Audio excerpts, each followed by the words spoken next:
ஹரே கிருஷ்ணா. ஓம் நமோ பகவத்தே வாசுதேவாய. நாராயணம் நமஸ்கிருத்யம் நரம் சைவ நரோத்தமம் தேவீம் சரஸ்வதீம் வியாசம் ததோ ஜெயம் உதீரயேத்.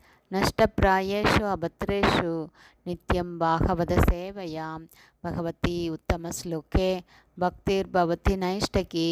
முகம் கரோதி வாச்சாலம் பங்கும் லங்காய தே கிரிம் யத்கிருபா தமகம் வந்தே ஸ்ரீகுரும் தீனதாரிணம் பரமானந்த மாதவம் ஸ்ரீ சைத்தன்ய ஈஸ்வரம். ஹரே கிருஷ்ணா. ஸ்ரீமத் பாகவதம் ஸ்கந்தம் 8 அத்தியாயம் 20 பலிமகாராஜா பிரபஞ்சத்தை ஒப்படைத்தல் என்னும் தலைப்பில் பதம் 1.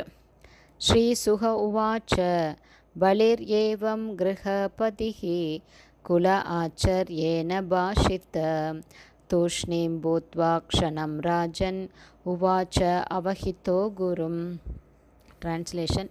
ஸ்ரீ சுகதேவ கோஸ்வாமி கூறினார், பரீட்சித் மகாராஜனே, தமது ஆன்மீக குருவும் குடும்ப புரோகிதருமான சுக்கராச்சாரியாரால் இவ்வாறு அறிவுறுத்தப்பட்ட போது பலிமகாராஜா சிறிது நேரம் மௌனமாக இருந்தார். அதன் பிறகு நிதானமான ஆழ்ந்த யோசனைக்கு பின் தமது ஆன்மீக குருவிடம் அவர் பின்வருமாறு பதிலளித்தார்.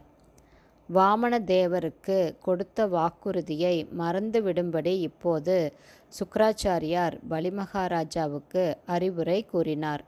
ஆகவே இத்தகைய சூழ்நிலைகளின் கீழ் தனது ஆன்மீக குருவின் உத்தரவை மீறுவதில் தவறிருக்காது என்று பலிமகாராஜா எண்ணினார். தமது ஆன்மீக குருவின் உத்தரவை ஏற்க மறுப்பதா அல்லது பரமபுருஷ பகவானை திருப்திப்படுத்தும் நோக்கத்திற்காக அனைத்தையும் சுதந்திரமாக செய்வதா என்னும் இக்கருத்தை பற்றி பலிமகாராஜா ஆழ்ந்து சிந்தித்தார். இதற்கு அவர் சிறிது நேரத்தை எடுத்துக்கொண்டார். எனவேதான் துஷ்ணீம் பூத்வா க்ஷணம் ராஜன் உவாச்ச வஹிதோ குரும் என்று கூறப்படுகிறது.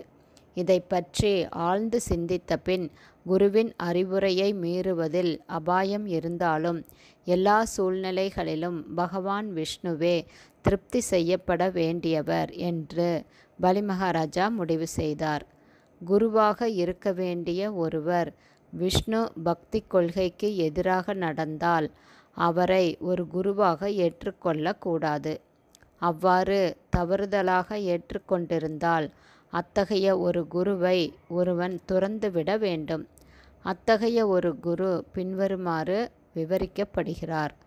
மகாபாரதம் 179.25. குரோரபி அவலிப்தஸ்ய கார்ய அகார்யம் அஜானத உத்பத் பிரதிபன்னஸ்ய பரித்யாகோ விதீயதே. அத்தகைய ஒரு உபயோகமற்ற குருவைப் போல செயல்படும் குடும்ப புரோகிதரை துறந்து உண்மையான குருவை ஏற்றுக்கொள்ள வேண்டும் என்பதே மேற்கூறிய மகாபாரத ஸ்லோகத்தின் பொருளாகும். மேலும் க்ஷத் கர்ம நிபுணோ விப்ரோ மந்திர தந்திர விசாரதக வைஷ்ணவோ குருர்னா ஸ்யாத் வைஷ்ணவக ஸ்வபச்சோ குரு. அதாவது வேத ஞானத்தின் எல்லா பகுதிகளிலும் மேதையாக விளங்கும் பிராமணர் ஒருவர் ஒரு வைஷ்ணவராக விளங்கவில்லை என்றால் ஒரு ஆன்மீக குரு ஆவதற்கு அவர் தகுதியற்றவர் ஆவார்.